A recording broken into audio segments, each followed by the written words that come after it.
इस वक्त की बड़ी खबर आपको बता रहा हूं, उत्तराखंड से देहरादून से जानकारी निकल के सामने आ रही है। सिडकुल मुख्यालय से एक बड़ी फाइल गायब हुई है। मुख्यालय से फाइल गायब हो गई। साल 2004 की भर्ती प्रक्रिया की फाइल ही गायब हो चुकी है। अब इस मामले को लेकर देहरादून पुलिस ने मुकदमा दर्ज कर दिया गया है।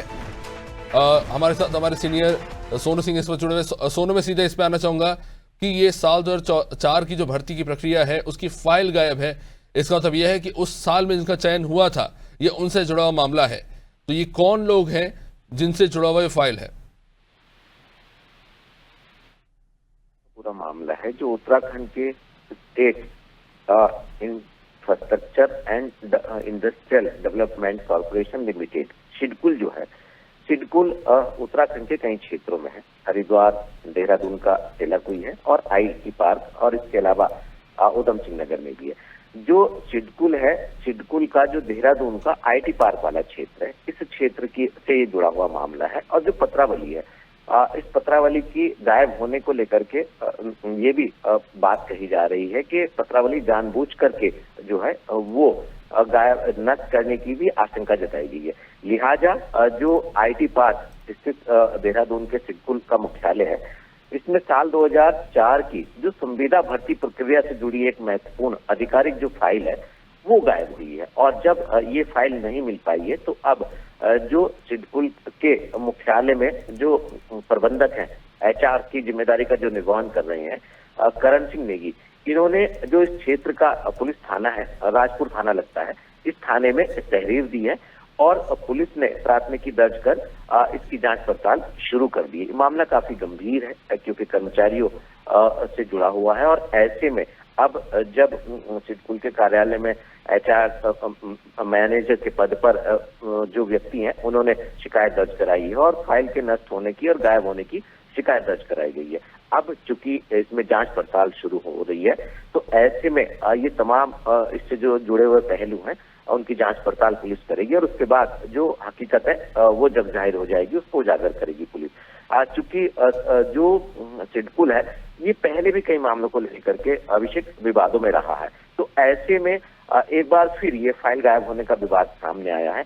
अब ये देखना होगा कि पुलिस की जांच जो है कब तक पूरी होगी और कौन कौन से पहलू इसमें जो है वो उजागर होंगे, ये देखना होगा अभिषेक।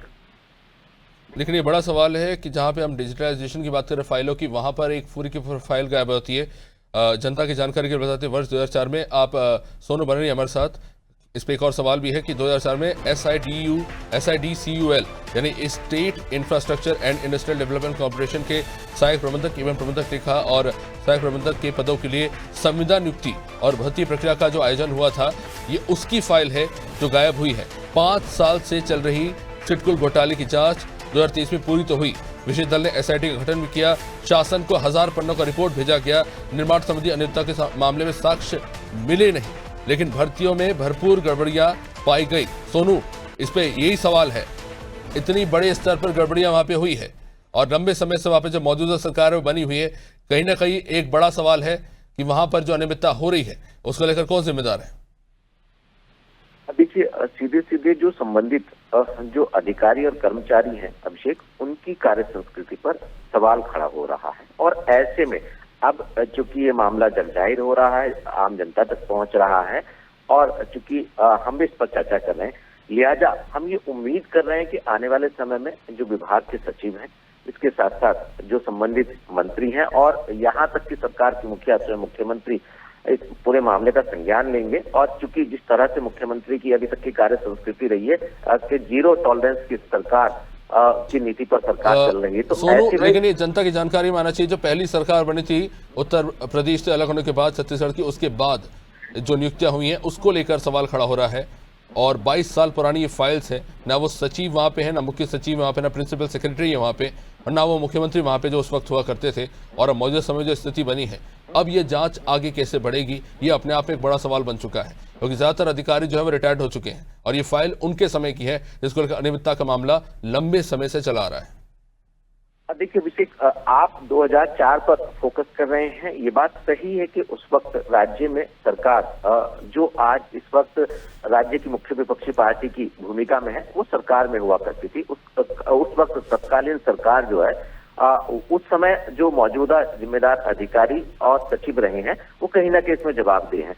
हम इसीलिए इस बात पर फोकस कर रहे हैं कि अब चूंकि इस वक्त सरकार बीजेपी की है और सरकार के मुखिया जो है वो पारदर्शिता को स्थापित करने के लगातार प्रयास कर रहे हैं और कहीं पर भी किसी भी मामले में कोई भी गड़बड़ झाला सामने आता है तो तत्काल मुख्यमंत्री इसका संज्ञान लेते हैं और एक्शन लेते हैं। कुछ समय पहले हरिद्वार में ही जब कई अधिकारियों की मिलीभगत से एक भूमि घोटाले का मामला सामने आया था तो मुख्यमंत्री ने जरा सी भी गुरेज नहीं की थी और कई अधिकारियों पर निलंबन तक की कार्रवाई की थी। उसमें बड़े ओहदे के अधिकारी भी थे।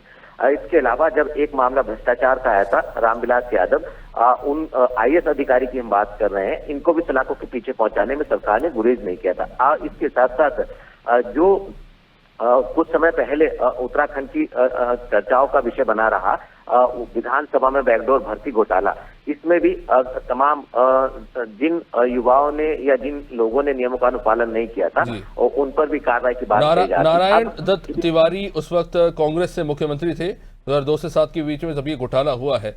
अब जाहिर तौर पर सवाल उठने वाला है कि आखिर ये किस तरह से घोटाला हुआ और फाइल कैसे गायब हुई। शुक्रिया जानकारी के लिए।